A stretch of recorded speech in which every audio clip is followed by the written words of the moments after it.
has basically crossed over the head pin. All we can say is he's getting further right with each shot. He was Brooklyn and then 3-6-10 and now only the 6-10, so but he's not made the right adjustment yet. So if he makes it to the title match, he'll hit the pocket. Yeah, that's, you got it. Okay.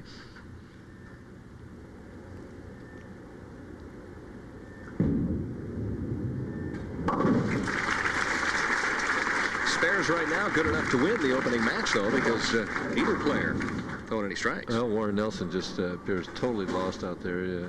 I know the feeling. He's getting up there. He feels like he's aiming at a half a board, and he has to have the exact right speed, and then that's just to get tapped. Average 211 on the championship round pair throughout the week. He'd love to have 211 right now. Swung that one. Gave it a little more room, maybe testing to see if he could get it to the one board. He did, but still leaves the 2-pin. Yeah, same type of hit as he had last time. He get the 10-pin out this time. Wayne's always had a lot of talent. Holds the ball down 5 steps, head steady, shoulder high backswing. He's got it higher than he used to have. So he's had good form.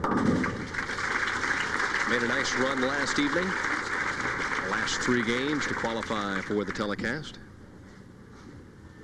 A 2-time PBA champion. The knock on Warren over the years has been his temperament, being able to maintain it and control it and focus on knocking down the pins. You know, it's been a difficult task for him to stay on an even keel. And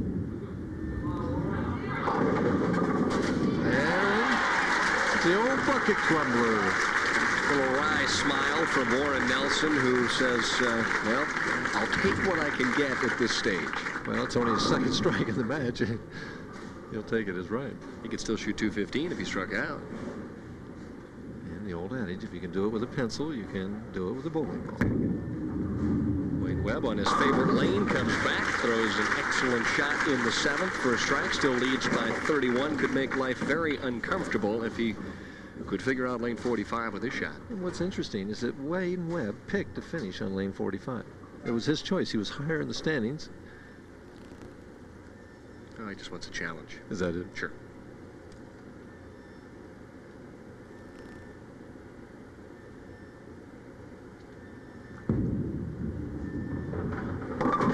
Well, that one was nearly to the right side of the head pin, so you're right. He's moved with every shot, leaves the 3-6-10 again.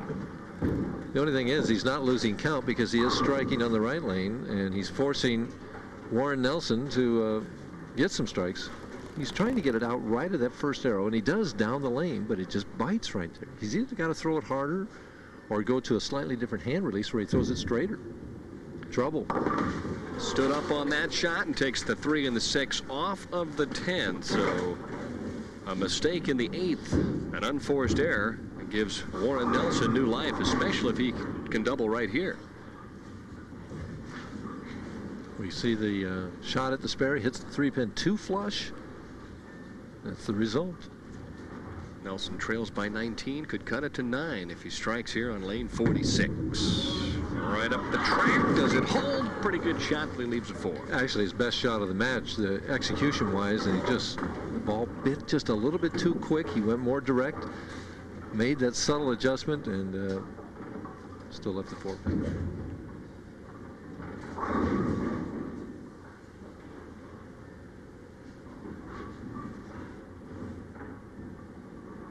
Cross lane, straight at the 4-pin. No trouble. Takes a look down at the score. Still could shoot 195 if he would strike out, as you get a look at the observation booth for Coach Durbin and myself.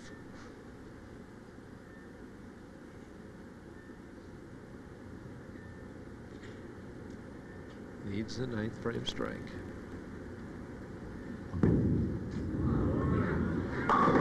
Wow, he's totally lost. He's really only thrown 2 balls in the pocket that I can remember. The 1st frame and the 8th frame.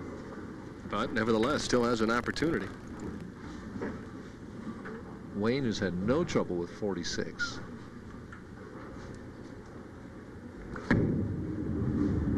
Swings it out, doesn't make it back. Right now, Wayne is going to need to make this and get a double in the 10th frame to ensure that he would win the game, because he's going at a 194 pace right now. If he would go spare, strike, spare, his remaining 3 shots, where Warren Nelson conceivably can still strike out for 195.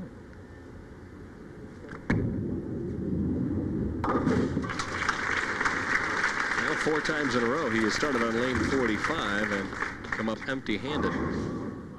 Now with the pressure really on, you see him looking at the approach, trying to figure out just where he's going to try and stand. And that little shake of the head, he doesn't look overly confident as he stands up here for the most important shot of the match right now.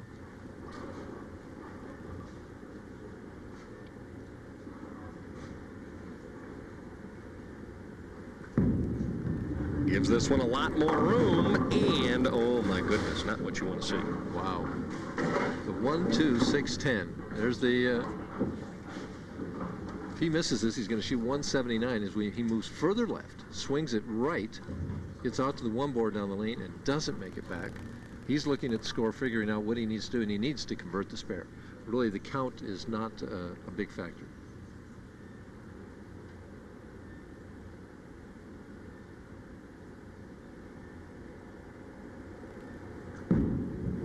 Trying to bounce it over. He's trying to hit the head pin on the right and bounce it into the 610. Doesn't do it. Finishes 178, forcing Warren Nelson to strike for the first ball of the 10th to win this match. Ironic, he's been lost the whole game, but if he strikes, he's going to win.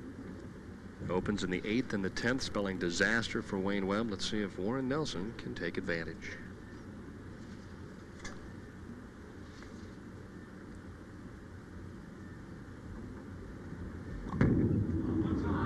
Has to hurry. Oh, what a break.